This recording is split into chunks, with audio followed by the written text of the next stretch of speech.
अभी हमारे साथ मेरी यूपीएससी का डॉक्टर है और उसके साथ हम ये जो ओमिक्रॉन जो ये न्यू वायरस अभी आ रहा है इसके बारे में जो अवेयरनेस है सर, जो अभी भारत देश में जो ओमिक्रॉन न्यू वेरिएंट ये वायरस है इसके बारे में अभी हमारा जो लोग हैं उसमें उतना सचेत नहीं हुआ है। इसके बारे में थोड़ा जानकारी देंगे, वायरस कैसा है, आदमी लोग को कैसे इफेक्ट करेंगे, पहले जो वेरिएंट था उससे अभी क्या डिफरेंस है, ये बारे में थोड़ा। देखिए मेन ये है, मैं डॉक्टर नितिन हूँ, मेरिक बीपीएससी का, ठीक है। देखिए मेन आपको ये है कि कोविड का जो अभी है, अभी हम लोग का कोविड ख़त्म नहीं हुआ है, बस वेरिएंट चेंज होता है। वेरिएंट चेंज में बस ये होता है कि जो रेजिस्टेंट बॉडी डेवलप करता है, इम्यूनिटी डेवलप करता है, उसको अफेक्ट कर जाता है, क्योंकि सारा सीक्वेंस चेंज हो जाता है प्रोटीन का।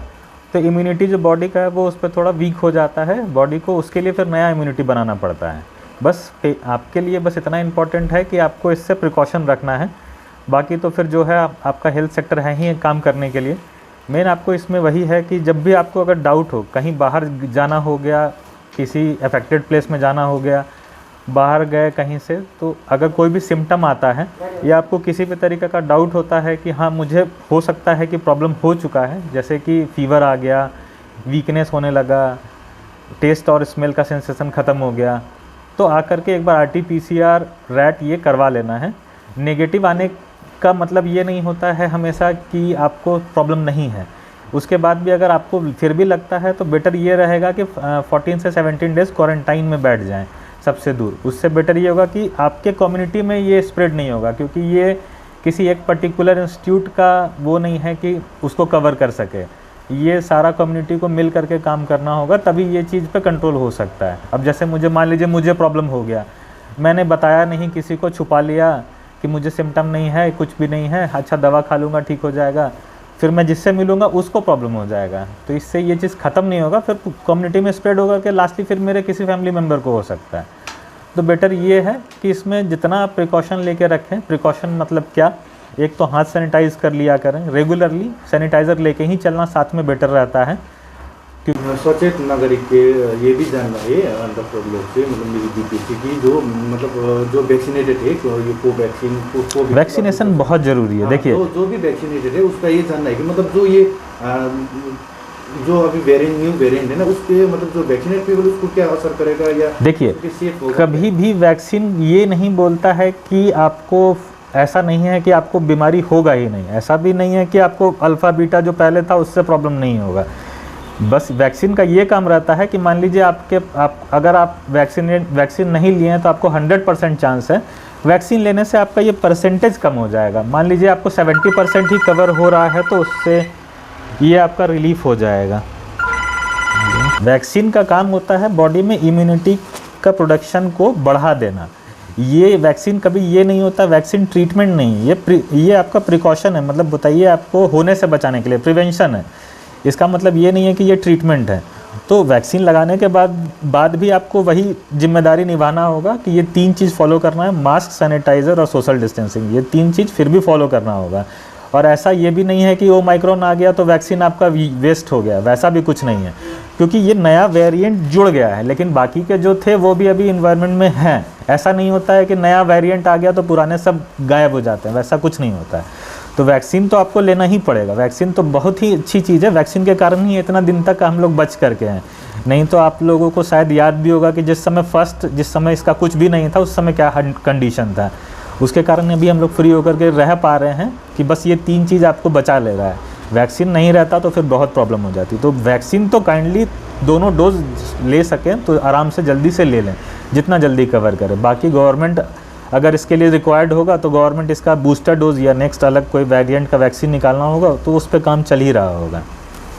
का इन्फेक्शन बोलते हैं, उसमें बेसिकली ये होता है कि जब भी हम किसी फ्लोर पे छूते हैं ना, मतलब मैंने मान लीजिए मुझे कोविड है, मैंने कफ़ किया तो ड्रॉपलेट हवा में कुछ देर रहते हैं, उसके बाद किसी ना किसी सरफेस पे जाकर के वो बैठ जाता है। अब मैं उस सरफेस को छूँगा, मान लीजिए जैसे मैं डोर से आया, डोर का नॉब को छू लिया मैंने, तो उसमें अगर वायरस था तो वो फिर मेरे हाथ में आ जाएगा। अगर मैं सैनिटाइज़ नहीं करूँगा तो फिर मुंह में और मुंह के थ्रू अंदर चला जाता है या सांस के थ्रू, तो उससे प्रॉब्लम होना शुरू हो जाता है। तो सबसे इम्पॉर्टेंट तो है कि सैनिटाइज़ करना है। मास्क इसीलिए ज़रूरी है कि मास्क से स्प्रेड रुकता है। जैसे मैं मान लीजिए मैं मास्क पहन के स्नीज़ करूँगा तो वो चीज़ कम दूर तक स्प्रेड करेगी या मेरे मास्क में ही रह जाएगी, तो उससे होगा कि दूसरों को इन्फेक्शन होने का चांस कम रहेगा। और तीसरा तो जान ही रहे हैं कि सोशल डिस्टेंसिंग, जब से ये 3 चीज़ तो हमेशा आपको अभी जब तक कोविड पे फुल कंट्रोल नहीं होता है, या मान के चलिए अभी बहुत दिन तक लगेगा, ये 3 चीज़ तो हम लोगों को करना ही पड़ेगा। इसके जो सिम्टम्स होता है ना, मतलब पहले जो वेरिएंट है उससे सिमिलर होता है या कुछ डिफरेंस है? देखिए, इसमें जनरली सिम्टम सारा सेम है, बस सीवियरिटी का अंतर हो गया। सीवियरिटी का अंतर बस इसके कारण से हो गया है कि मान लीजिए मेरे बॉडी में पहले पुराने वायरस से इन्फेक्शन हुआ था, तो उसका कुछ ना कुछ इम्यूनिटी मेरे बॉडी में रहता है। तो कभी कभी क्या होता है ना कि मान लीजिए ये वेरिएशन हुआ लेकिन कुछ ना कुछ सिमिलरिटी रहता है, तो सीवियरिटी थोड़ा ज़्यादा हो जाता है इसमें। तो बस सीवियरिटी लेके प्रॉब्लम है। सिम्टम आपका वही है, फीवर, कफ, टेस्ट और स्मेल का लॉस हो जाना, और रेडनेस भी बीच में देखा गया था कि रेडनेस, आई का रेडनेस भी इसमें आ जा रहा था। बहुत सारे केस तो एसिम्प्टोमेटिक इसमें हो जाते हैं, इसलिए डायग्नोसिस में प्रॉब्लम हो जाता है। स्प्रेड का कारण यही हो जा रहा है ज़्यादा कि एसिम्प्टोमेटिक केस से ही प्रॉब्लम होता है। सिम्प्टोमेटिक केस तो विजिबल होता है तो उसको तो हम लोग कवर कर लेते हैं। एसिम्प्टोमेटिक केस के लिए ही क्वारंटाइन बोला जा रहा है कि कम से कम आप कुछ दिन तक, जितना दिन इसका स्प्रेड का पीरियड है, उसमें अपने आप को बचा के रखिए जिससे दूसरे किसी को इन्फेक्शन ना हो। तो फिर अपने ज़्यादातर ये केस खुद ही फिर ये हो जाएगा, क्योंकि वायरस का मेन ये होता है कि ये सेल्फ ट्रीट, मतलब सेल्फ ठीक हो जाता है। यही क्रममा अहिले हामी समक्ष हुनुहुन्छ मिरिक बीपीएससीका बियोमेस डाक्टर काशी लामा, र विशेष अहिले भारत देशमा नयाँ भेरिएन्ट छ यो ओमिक्रोन जुन चाहिँ यो भाइरस आएको छ, यो विषयमा हामीले जान्न चाहन्छौँ। विशेष अहिले मिरिकमा त्यस्तो केसेसहरू के कस्तो छ सर अहिले तपाईँकोमा रिपोर्टहरू? हेर्नुहोस्, कोभिड-19 जुन चाहिँ छ भाइरस जुन चाहिँ छ, यो त भेरिएन्ट भाइरसले चाहिँ म्युटेट गरिबस्छ क्या। अहिले अल्फाबाट तपाईँको सरेर लास्टमा डेल्टामा थियो, डेल्टाले निकै हाहाकार मचायो। अब ओमिक्रोनको आउँदैछ। ओमिक्रोनमा चाहिँ देखिएको छ यो चाहिँ डेल्टा भन्दाखेरि बेसी इन्फेक्टिभिटी रेट चाहिँ बेसी छ यसमा। तर पनि एउटा स्टडीले भन्दैछ जुन चाहिँ भ्याक्सिनेसन हामीले लगाएको छौँ 2वटा, यसले पनि धेर थोर सेभ चाहिँ गर्छ। तर भ्याक्सिनले काम चाहिँ गर्छ। यही डिजिज लिएर भन्नु हो भने कोभिड-19 को मिरिकमा गत 3 हप्तादेखि आरटीपीसीआर गरेर होस् या ऱ्याट टेस्ट गरेर होस्, नील छ, कोभिड छँदै छैन मिरिकमा अहिले। जस्तै ओमिक्रोन भन्ने अहिले मतलब यो अहिले यो क्षेत्रमा त आएको छैन, जस्तो भारत देशमा मात्रै कम्ती सङ्ख्यामा आएको छ। त्यसको लागि पनि मतलब अहिले हस्पिटल पक्षले कुनै यस्तो अवेरनेस कार्यक्रमहरू गरिरहेको जनतामाझ कति तयारी बसेको, त्यो विषयमा चाहिँ के भन्नुहुन्छ? हेर्नुहोस्, यसै त भारतभित्र चाहिँ ओमिक्रोन भित्रिसकेको चाहिँ छ, तर पनि यो बाहिर देशबाट आएकोले गर्दाखेरि जहाँनिर फ्लाइटमै तिनै टेस्ट गरेर उनीहरूलाई त्यो जसलाई पोजिटिभ पाएको छ त्यसलाई क्वारेन्टाइनमा राखिहाल्छ। साथसाथै त्यो फ्लाइटभित्र भएको पेसेन्जरहरूलाई पनि एटलिस्ट 5 दिनसम्म चाहिँ क्वारेन्टाइनमा राखेर चाहिँ उनीहरूलाई घरमै दिन्छ क्वारेन्टाइन, तर डेली रिपोर्टिङ गर्नुपर्छ फिभर आयो कि आएन। अन्त जो पनि थियो बाहिरबाट आएको अहिले आइ चाहिँ पुगेको छैन हाम्रोमा बाहिरबाट आउनेहरू, र पनि यति चाहिँ मैले मेरो हेल्थ स्टाफलाई चाहिँ यति साह्रो चाहिँ दिइसकेको छु कि कोही पनि चाहे त्यो दिल्लीबाट होस् चाहे बेङ्गलोरबाट होस्, कोही पनि आएको छ भने चाहिँ दया गरिकन हामीलाई एकपल्ट जनाइदिने र एकपल्ट उहाँको आरटीपीसीआर टेस्ट चाहिँ गराउने।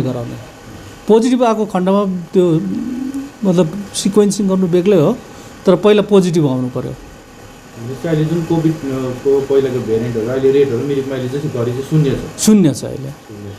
अच्छा, मतलब यो विषयमा के तपाईँले अन्य ठाउँहरूतिर उयोहरू गरिराख्नुपर्छ, प्रचारहरू हस्पिटलबाट अवेरनेस कार्यक्रमहरू छ? अवेरनेस त हाम्रो हेर्नुहोस् सधैँभरि एउटा इन्स्टिट्युट चाहे सब सेन्टर लेभलदेखि लिएर होस् या आशाको लेभलमा होस्, सबभन्दा ग्रासरुट लेभलमा पनि हाम्रो यो 3टा गुरु मन्त्र चाहिँ सधैँभरि सबैलाई दिइरहेको हुन्छ। हात धुने है, सेनिटाइजर लगाउने, मास्क लगाउने सधैँभरि। यहाँ छैन, मलाई थाहा छ, म गत 20-21 दिनदेखि मैले एउटा पनि पोजिटिभ पाएको छुइनँ, र पनि म मास्कमै हिँड्नुपर्छ। आफूलाई सुरक्षित राख्नु पऱ्यो, साथसाथै अरूलाई पनि सुरक्षित राख्नै पऱ्यो। अनि सोसियल डिस्टेन्स अहिले त हाम्रोमा कस्तो भएको छ भने बिहाको भिडभाडले गर्दाखेरि कहीँ पनि बिहामा जाँदा म एकदम अलग्गै बस्छु, तर पनि मलाई मनभित्र डर लागिरहेको हुन्छ यो मान्छे एकजना पनि पोजिटिभ छ भने त हाम्रो त्यहाँ भएको सबैलाई साथ दिन्छ। हामी यो बिहा बटुल जमघट अलिकति कम्ती गरेकै राम्रो। विशेष अन्तिममा तपाईँ बिओमेस हुनुहुन्छ मिरिक बिपिएचसीको र विशेष अब कतिजना धेरै जस्तो विदेशहरूबाट आउनेहरू छ जो दिल्ली मुम्बईबाट आउनेहरू पनि हुन्छन् नि है, उहाँहरूको निम्ति तपाईँले तपाईँको स्टाफहरूलाई पनि सचेतना गरेर राख्नुपर्छ र तपाईँ स्वयंले पनि फेरि यो कुरालाई रोकथाम गर्नुको निम्ति यहाँ अहिले भारत देशमा कम्ती सङ्ख्यामा आए पनि यता पनि नहोस् नफैलोस् कुनै पनि क्षेत्रमा भन्ने आधारमा तपाईँ के सन्देश दिनु चाहनुहुन्छ जो चाहिँ अब बाहिरबाट घर आइरहेछ, जस्तो हाम्रो च्यानल मार्फत त्यो न्युजहरू हेर्दा उहाँहरूको निम्ति के भन्न चाहनुहुन्छ? जो पनि बाहिरबाट आउनुहुन्छ है, उहाँहरूले काइन्डली आफ्नो गाउँलाई बचाउनु, आफ्नो सन्तानलाई, आफ्नो घरलाई बचाउनुको लागि चाहिँ एकपल्ट बाहिरबाट आएपछि हस्पिटलमा आएर आरटिपिसिआर चाहिँ भलन्टरीले आएर गरिदिनुहोस्। हुन त तपाईँहरू भएकोमा हाम्रो हेल्थ स्टाफ पुग्छ र पनि कति ठाउँ पुग्नु नसक्ला, तपाईँहरूले यो च्यानल हेर्दै गर्नुहुन्छ भने चाहिँ दया गरिकन बाहिरबाट जो पनि आइदिनुहुन्छ, साह्रो बाहिर विदेश पनि भन्दिनँ म, जस्तो बेङ्गलोरमा पनि केस पाइसकेको छ, दिल्लीमा छ, महाराष्ट्रमा छ, त्यताबाट बाहिरबाट जो पनि आइदिनु भएको छ भने काइन्डली भलन्टरीली तपाईँहरू आएर एकपल्ट आरटिपिसिआर चाहिँ टेस्ट गराइदिनुहोस्।